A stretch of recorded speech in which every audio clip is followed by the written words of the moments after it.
So ayun nga mga boss, magluluto tayo ngayon ng bistik Tagalog. Ayan, hinanda na ho natin mga aromatics natin mga boss. Tapos magpapainit na ho tayo ng kawali. Yan, sindihan na natin yan mga boss. Siyempre, diba, painitin natin yung kawali mga boss. Tapos lagyan natin ng mantika. Siyempre, diba, yun no, ilaglag natin yung karne mga boss.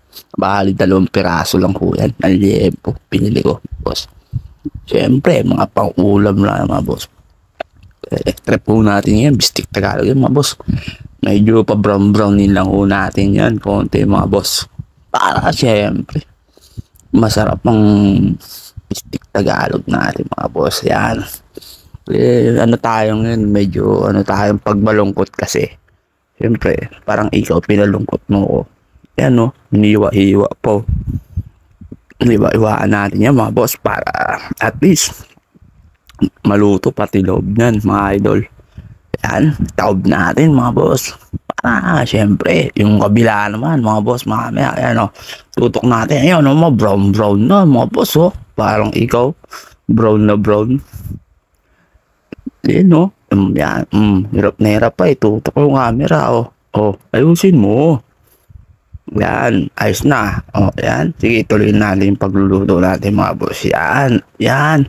Iahon na natin yan mga boss. Kasi konting ano lang naman yan. Hindi naman kailangan luto-luto muna kasi siyempre mag-iisip pa tayo ng mga aromatics natin mga boss. Para siyempre mabisa yung luto ng bistik tayo. Yan, lagyan natin yung bawang mga boss. Siyempre, yung bawang naman pang-kontra sa aswang yan eh. Yung aswang. May alam mo kung aswang eh. Joke lang. Ayan. Mga boss, kisain natin yan. Bawang. Sunod natin sibuyas na violet yan o. Kasi yung sibuyas mami na puti. Ayun yung mga pang-toppings natin mga boss. Diba? Kasi sangkutsay lang ho natin ang maigi mga boss. Yan o. Ano lang. Ayan o. Diba? Relax na relax yung pagkasangkutsay mga boss. Diba? Siyempre, para panalo, di ba? Naayos mo pa yung camera. O, yan, tutok mo, yan, o. Kasi, gandang lalaki yun nakita ko, Sino ba yan? Malis ka nga dyan. Okay. O. Nagawa mo? O, mutok pa talaga. Ayan na, mga boss, o.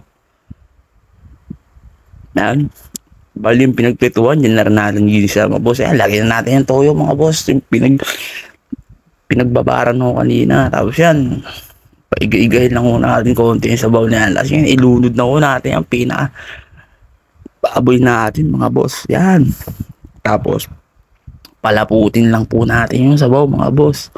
Siyempre, para masarap ang anuhan natin mga boss.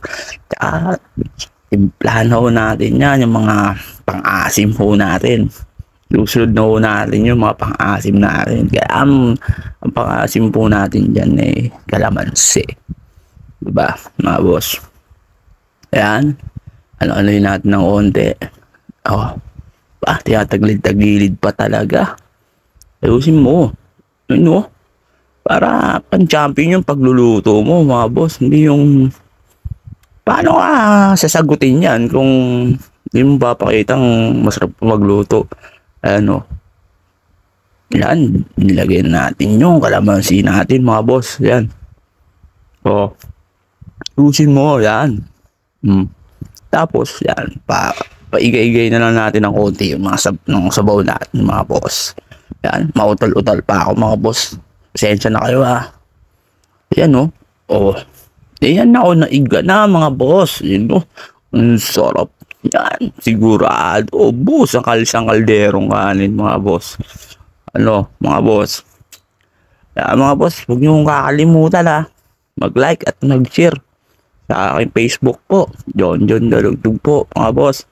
Salamat po sa mga walang sawang sumusuporta sa akin po. Tayo nagsisimula pa lang po. Sana po tulungan nyo ako. Ayan mga boss nilagyan na natin ng sibuyas na puti. Ayan, pinatay na yung ilaw pinatay na yung apoy mga boss. Nagkamali pa, ilaw pa nasabi. Wala. Ayan Oh, boss, ang